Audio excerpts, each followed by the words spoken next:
Hey, Rising Groves, welcome back to week 2 of our semester. I hope you are starting to get to know each other better and memorizing everybody's names and get to know a little bit about each other as we bond together like we talked about last week and kind of get our roots dug into each other.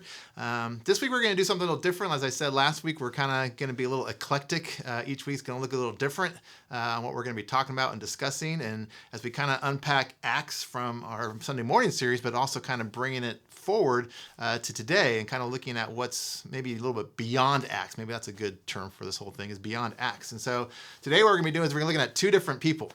Two people that had a great impact when it comes to missions, when it comes to spreading the gospel from Jerusalem to the ends of the earth. And the first one is one I know you've heard of, but maybe you're tainted a little bit on who this person is.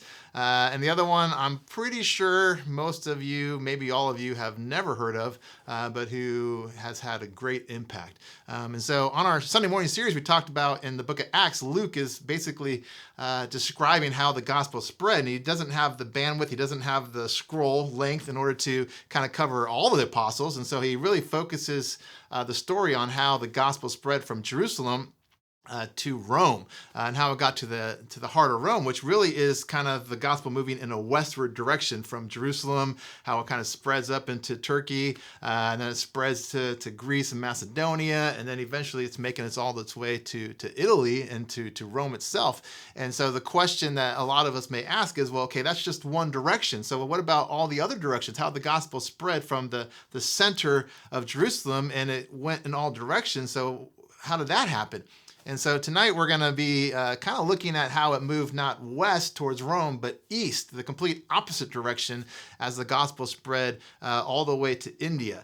And so really there's kind of two people that are really kind of important, I would say, when it comes to the eastward expansion of the gospel as it made its way towards India. And the first one is one you've heard of, and again, the second one probably not. But the first one is Thomas. And so a lot of what we know about what happened when the gospel spread east comes through stories related to Thomas. And what's hard when it comes to all the other apostles is we don't have huge documentation. So a lot of this is oral history and oral traditions that were recorded by the early church fathers, some as early as the 2nd century, but some not till the 3rd or 4th century, talking about the exploits of the other apostles. And so we can't definitively say that all of this happened for sure, but this is what's been taught traditionally through church history. And so I want you to watch this video about the first guy, Thomas, and then we're going to unpack the second guy.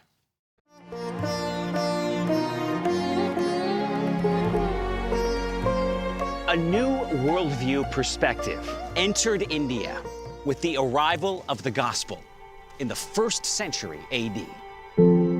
Thomas was one of the 12 disciples of Jesus. According to the Bible, he was the disciple that doubted who Jesus really was until he experienced the resurrection firsthand. After Jesus commissioned his followers to take the gospel to the ends of the earth, Thomas packed his bag and traveled east. Along the way, he shared the message of Jesus Christ with anyone who crossed his path. According to ancient documents, Thomas shared the gospel with the rugged highlanders who lived in the mountains between the Tigris and the Euphrates rivers. He also ministered in the court of King Gondophares, ruler of most of modern Iran, Pakistan, and Afghanistan. Clearly, the man once known as Doubting Thomas no longer had doubts, as he preached the gospel to entire kingdoms in the East.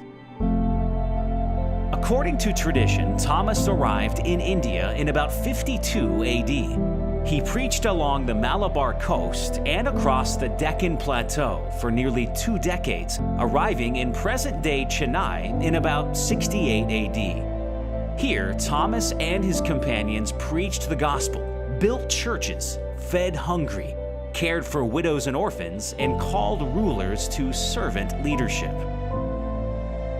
In about 72 AD, Thomas was martyred for his faith. According to tradition, he was praying on one of his favorite spots near the top of a hill in Chennai when he was pierced through the back with a lance. This hill in Chennai is known as St. Thomas Mount. At the top is the traditional location where Thomas was martyred for being a follower of Jesus. Over the years, a number of churches have been built around the hill to honor the early Christian community established by Thomas. At the foot of St. Thomas Mount is a gateway of impressive arches. A flight of 160 steps leads up to the summit, with 14 stations of the cross along the way. At the top of St. Thomas Mount is a church marking the traditional location where Thomas was martyred. In 1547, Portuguese Christians built this church over a shrine and altar that marked the spot for centuries.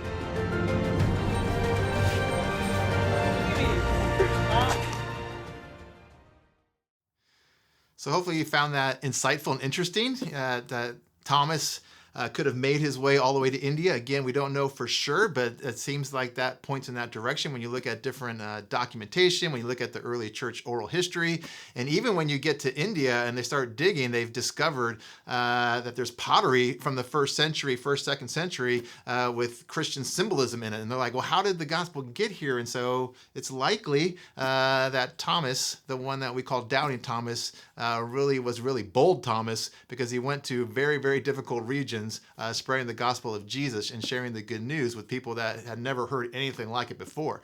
And so that's in the first century. And so we're going to fast forward all the way to the turn of the 18th into the 19th century, so the end of the 1700s, beginning of the 1800s, to a man who carried the gospel to India. And again, you may not have heard this name, so I'm going to throw it out there and raise your hand if you've heard of him, if you know your church history. His name is William Carey. Anyone? Bueller? William Carey.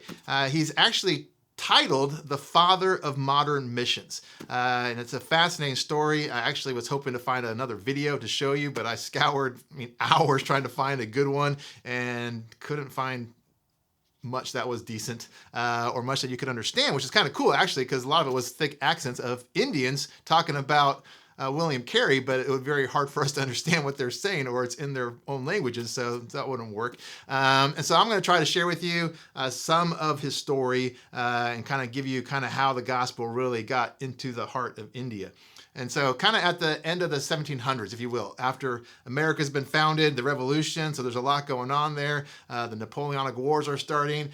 In England, they start having this a lot of the Protestants, if you will, were like, we need to take the gospel to the world, which we think today that's pretty basic church doctrine. Like Jesus' great commission was to go and make disciples of all nations, baptizing them in the Father, Son, and the Holy Spirit, right? And so we all know that today, but for a while there, after the Reformation, they kind of had this attitude of, the people that are far off, if God wants to reach them, God will reach them. And so there wasn't really a whole lot of mission work going on. And so there wasn't really a lot of evangelism when it comes to the Great Commission. In fact, when Carey, when he was actually a shoemaker up until 28 years old, and then he started becoming a pastor and had this real heart as he was reading scripture for taking the gospel to unreached peoples, which in his time was not a priority. And when he kind of presented this to other pastors, listen to the response that he got. He was told this: young man, sit down. When God pleases to convert the heathen, he will do it without your aid or mine. That was kind of the prevailing attitude. And so Carey, he was super passionate about this. He actually wrote an essay, if you will. It was 87 pages long, this book on why we need to do missions.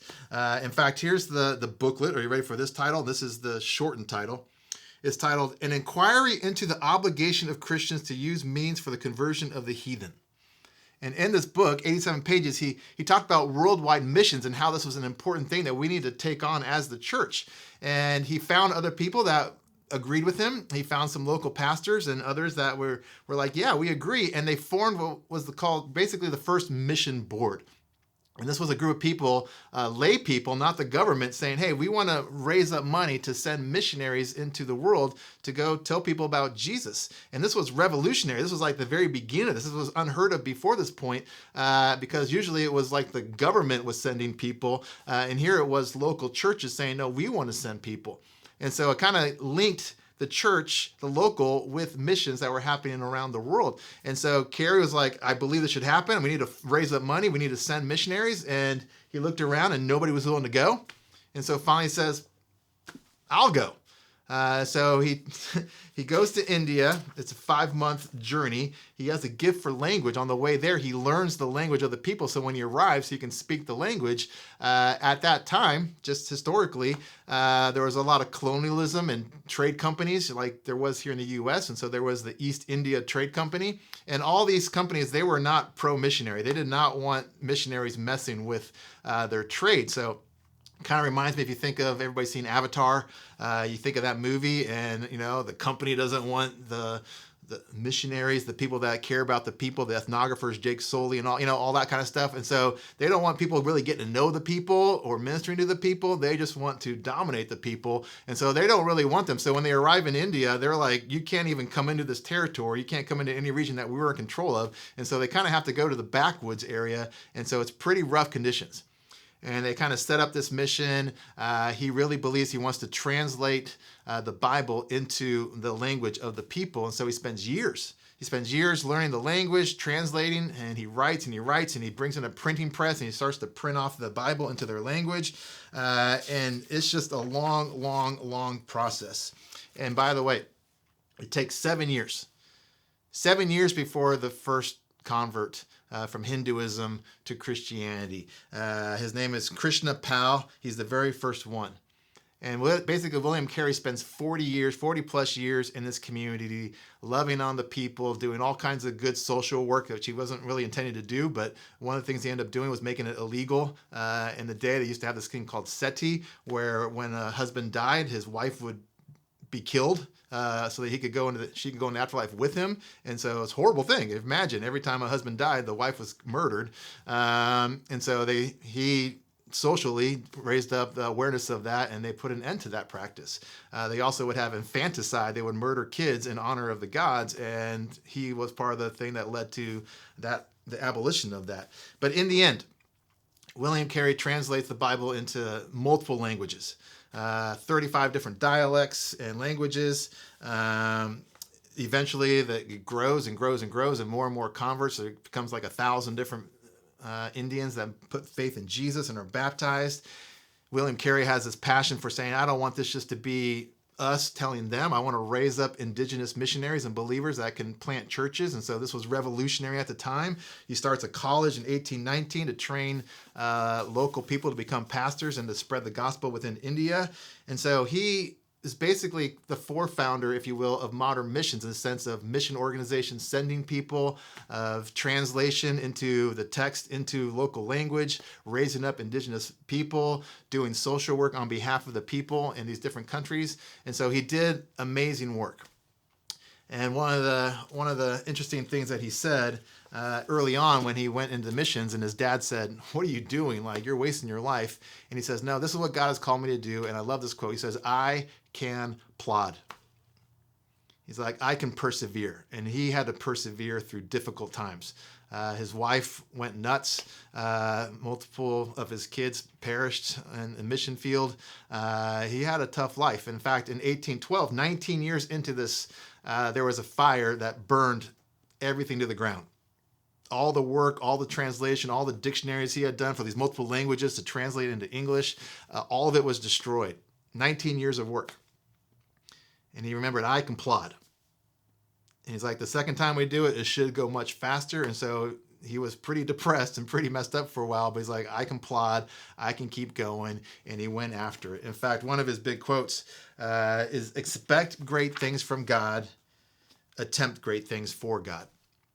He says, if God has called us to this, we can expect great things from him, and we can now do great things. We can attempt great things. And because of him, the church was planted in modern day India and has had multiple impact, which is why I love when you go search him up. And a lot of the videos that you find are actually of Indian people describing William Carey, because he's the father of Christianity in a lot of ways, just like Thomas was earlier in the late 1700s, early 1800s. It was William Carey who made a big difference.